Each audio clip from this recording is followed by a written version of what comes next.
तो दोस्तों, आज की इस हमारी कहानी का नाम है ईमानदार पानीपुरी वाला।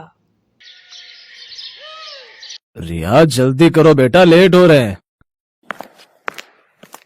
लो आ गई पापा, अब चले। हाँ, कितनी देर लगाते हो तुम तैयार होने में? कॉलेज मुझे जाना है या तुम्हें? वैसे पापा, आप भी तो रोज जाते ही हो मेरे साथ। अरे वो तो मैं तुझे छोड़ने जाता हूँ। हाँ, और बस एक आप ही ऐसे पापा हो जो अपनी बेटी को रोज कॉलेज छोड़ने और लेने जाते हो। क्यों, तुझे कोई दिक्कत है क्या? हाँ बिल्कुल दिक्कत है। पता है, मेरी सारी सहेलियां मजाक बनाती है मेरा, कहती है लो पापा की बेबी परी आ गई। तो ये तो अच्छी बात है ना, तू है ही अपने पापा की परी। रहने दो ना पापा, बातों में आपसे तो कभी नहीं जीत पाऊंगी मैं। रिया की बात सुनकर रामलाल हंस देता है और कार चलाने लगता है। रास्ते में रामलाल पुराने दिनों की यादों में खो जाता है। रामलाल का छोटा सा और सुखी परिवार था, लेकिन फिर एक दिन रिया की माँ की मौत हो गई और तब से रामलाल ने ही फैक्ट्री और रिया दोनों को अकेले ही संभाला। और फिर कॉलेज पहुँचने के बाद ओके पापा बाय। ओके बाय, पापा की बेबी परी। उफ, गलती कर दी आपको बताकर, बाय। ठीक है बाय। और सुनो, मैं शाम को टाइम पर आ जाऊंगा, ठीक है ना? रामलाल अपनी इकलौती बेटी रिया से बहुत प्यार करते थे।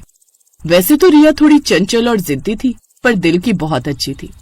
शाम को तय वक्त पर रामलाल अपनी कार से रिया को लेने उसके कॉलेज पहुंच गए। तभी उसने देखा कि रिया वहां खड़े कुछ लड़कों से बात कर रही थी। फिर रामलाल ने कार का हॉर्न बजाया तो रिया फौरन कार में आकर बैठ गई। और फिर ये लड़के कौन थे? अब वो मेरे क्लासमेट्स थे पापा, मुझसे नोट्स मांग रहे थे। पक्का ना, कोई और बात तो नहीं है? वरना कुणाल को बता दूंगा। क्या पापा? कुणाल का नाम सुनकर रिया शर्मा गई। दरअसल कुणाल रामलाल के जिगरी दोस्त महेंद्र का इकलौता बेटा और महेंद्र के पूरे एम्पायर का इकलौता वारिस था। बचपन में ही रामलाल और महेंद्र ने उन दोनों की शादी तय कर दी थी और ये बात कुणाल और रिया दोनों जानते थे। खासकर रिया तो बस कुणाल और अपनी शादी का ही इंतजार कर रही थी। वो कुणाल को पसंद करती थी। और फिर आधे रास्ते में चलो उतरो। क्या हुआ पापा? अरे पानी पूरी नहीं खानी तुझे? हाँ, यू आर द बेस्ट पापा। जल्दी से 2 प्लेट पानी पूरी लगा दो यार। जी सर, ये लीजिए मैम। हाँ भाई, कुछ भी कहो, तुम्हारे हाथों में जादू है यार। कभी टिक्की और पापड़ी चाट खाकर भी देखिए सर, उतना ही टेस्टी बनाता हूँ। भाई आज नहीं, कभी और खाऊंगा। चलो अब चलता हूँ, ये लो अपने पैसे। नहीं सर, पिछली बार के बच गए थे, आज हिसाब बराबर हो गया। अरे मुझे तो याद भी नहीं था। कोई बात नहीं सर, मुझे तो याद था ना। रामलाल ने ओम के कंधे पर हाथ रखा और मुस्कुराकर वहाँ से चले गए। फिर रास्ते में ये लड़का मुझे बहुत अच्छा लगता है, सबकी मदद करता है और देखा तुमने कितना ईमानदार भी है। पापा ऐसा भी कुछ खास नहीं है उसमें, आपको तो बस सबकी तारीफ करने की आदत है। नहीं बेटा, तुझे पता है एक शाम मेरी गाड़ी का टायर पंक्चर हो गया था। तब तो मैं उसे जानता भी नहीं था। मेरे घुटने में दर्द था, इसीलिए मैं चाहकर भी टायर चेंज नहीं कर पा रहा था। तब वो लड़का आया और उसने मेरी मदद की और बदले में एक पैसा भी नहीं लिया मुझसे। हाँ तो ये तो कोई भी कर देता। नहीं, कोई भी नहीं करता है। बहुत मतलबी है आज के जमाने के लोग। नहीं पापा, कुणाल को देखा आपने, वो कितना केयरिंग है। हाँ वो भी है। अच्छा सुन, तेरा कॉलेज खत्म होते ही मैं कुणाल से तेरी शादी की बात करूंगा। रामलाल चाहते थे कि कुणाल और रिया की शादी जल्द से जल्द हो जाए, लेकिन फिर एक हादसे में कुणाल के पिता महेंद्र की मौत हो गई और शादी की बात टल गई। फिर एक दिन कॉलेज में, hi Riya. Oh wow, what a surprise. आज तो मैं रिसीव करने में आया हूँ। तुम्हारे पापा का फोन आया था कि वो किसी मीटिंग में बिजी हैं, तो इसी बहाने तुमसे भी मिलना हो गया। चले? हाँ चलो ना। कार ड्राइव करते हुए कुणाल को रिया एकटक देखे जा रही थी। फिर जैसे ही ओम की दुकान आई तो रिया ने झट से कहा, स्टॉप। क्या हुआ? Is everything fine? यस, आओ ना, मैं आपको पानी पूरी खिलाती हूँ। कहाँ, इस ठेले पर? हाँ, मैं और पापा हमेशा यही खाते हैं। अब सुनो, 2 प्लेट पानी पूरी लगा दो। ओह कम ऑन, तुम मुझसे कहती मैं तुम्हें किसी 5 स्टार होटल में खिलाता। नहीं, भले ये ठेला लगाते हैं पर इसका टेस्ट लाजवाब है। आई स्वेयर, खाकर तो देखो एक बार। मन मारकर कुणाल ने ओम के हाथ की पानी पूरी खाई और अब चले? ओके चलो। ये लो 100 रुपए and keep the change. Kunal का ऐसा घमंड देखकर ओम को बहुत बुरा लगा, लेकिन वो कुछ नहीं बोला। इसी तरह दिन बीतते गए और फिर एक दिन। तो बताओ क्या सोचा है शादी के बारे में? I'm ready uncle. वैसे भी मेरे डैड ने आपको प्रॉमिस किया था कि मैं रिया से ही शादी करूं, तो मुझे तो उनका प्रॉमिस पूरा करना ही है। बस मैं यही सुनना चाहता था। तो बेटा डेट फाइनल करा लें। हाँ अंकल, पर उससे पहले कुछ जरूरी बातें करनी थी आपसे। रिया आपकी बेटी अकेली है, तो शादी के बाद तो वैसे भी आपका सब कुछ मेरा हो जाएगा और मुझे अपने प्रोजेक्ट के लिए थोड़े अमाउंट की जरूरत है। तो मैं सोच रहा था कि आप क्यों ना अभी ही अपनी फैक्ट्री मुझे दे दे। 50 लाख के आसपास की तो बिकी जाएगी, राइट? कुणाल की बातें सुनकर रामलाल हैरान थे। तभी कुणाल ने आगे बोलना शुरू किया। आप चिंता मत कीजिए अंकल, मैं वो पूरे 50 लाख अपने प्रोजेक्ट में इन्वेस्ट करने वाला हूँ और फिर ये रकम कुछ ही सालों में चौगुनी हो जाएगी। पर बेटा, मेरे पास ले देकर वही फैक्ट्री है, फिर मैं क्या करूंगा? ओह कम ऑन अंकल, अब आप रिटायर हो जाइए, आपके लिए मैं नौकर वगैरह का इंतजाम कर दूंगा। कुणाल का ये रूप देखकर रामलाल बहुत दुखी थे, लेकिन रिया की खुशी के आगे वो मजबूर थे। ना चाहते हुए भी उन्होंने एक बहुत बड़े बिजनेसमैन को अपनी फैक्ट्री बेच दी और एडवांस के तौर पर उनसे 20 लाख रुपए ले लिए।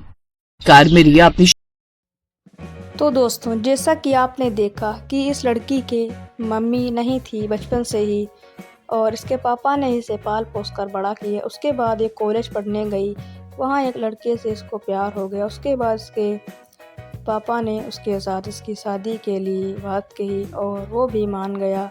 उसके बाद दोनों की शादी के लिए बात को आगे बढ़ाया गया। तो देखिए वो कैसे कैसे बर्ताव दिखा रहा है, लेकिन वो अपनी बेटी के लिए शादी को मना नहीं कर पा रहा है और वहीं करने के लिए कह रहा है। चलिए देखते हैं दोस्तों आगे क्या होता है। उससे पहले वीडियो को लाइक करके चैनल को सब्सक्राइब जरूर से कर लीजिए। तो फिर वीडियो को स्टार्ट करते हैं। शादी की बातें की जा रही थी और उधर रामलाल गहरी दुविधा में थे। इसी उधेड़बुन में रामलाल का ध्यान हटा और उनकी कार का एक्सीडेंट हो गया। Doctor please save my father. आपको भी चोट आई? आप बैठिए, हम जल्दी कुछ करते हैं। एक्सीडेंट में रिया को तो मामूली चोटें आई थी, लेकिन रामलाल बुरी तरह से घायल हुए थे। और फिर देखिए, आपके पापा को सीरियस इंजरी हुई है, हमें जल्द से जल्द ऑपरेशन करना होगा। आप जितना जल्दी हो सके 10 से 15 लाख का इंतजाम करिए। इतना कहकर डॉक्टर ऑपरेशन थिएटर में चला गया और इधर रिया ने अपना सिर पकड़ लिया। उसे समझ में नहीं आ रहा था कि वो क्या करे। तभी उसने अपना फोन निकाला और कुणाल को फोन कर सारी बात बताई। कुणाल प्लीज पापा को बचा लो। बचा लो? अंकल ने अपनी फैक्ट्री बेचकर जो पैसा लिया उसे यूज करो ना।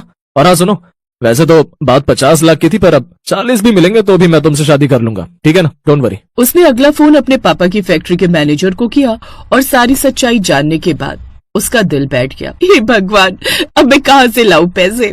पता नहीं पापा ने पैसे कहाँ रखे हैं, ये भी कोई नहीं जानता। रिया माथा पकड़कर हॉस्पिटल में बैठी थी कि तभी वहाँ ओम आया और उसके हाथ में एक ब्रीफ केस था। मैडम, आपके पापा ये बैग मेरे ठेले पर ही भूल गए थे। अब मुझे तो पता नहीं था कि आपके पापा का है, और इसके मालिक का पता लगाने के लिए मैंने इसे खोलकर देखा था। इसमें ढेर सारे पैसे मैडम जी। मैं इसे लेकर आपके घर गया तो पता लगा कि सर का एक्सीडेंट हुआ है।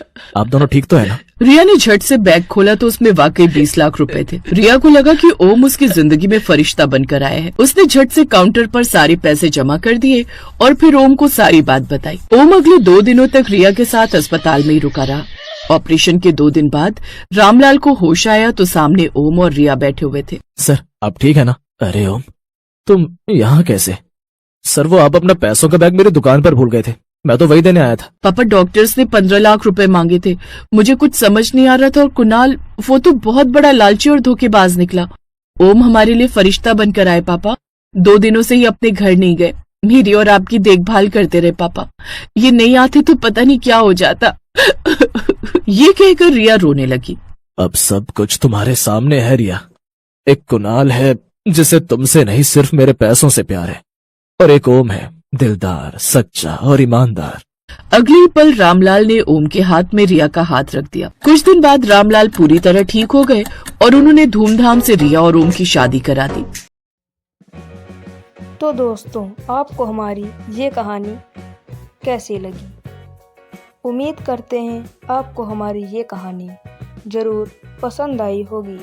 अगर आपको हमारी ये कहानी पसंद आई है तो वीडियो को एक लाइक दिल से कर दीजिए और चैनल को भी सब्सक्राइब कर दीजिए, क्योंकि जब आप हमारे चैनल को सब्सक्राइब करेंगे तो जैसे ही हम कोई न्यू वीडियो अपलोड करेंगे वो आप तक सबसे पहले पहुंचेगी और आप उसका आनंद ले पाएंगे, क्योंकि हमारे चैनल पर आपको इसी से रिलेटेड अच्छी कार्टून वीडियोस देखने को मिलती रहेंगी।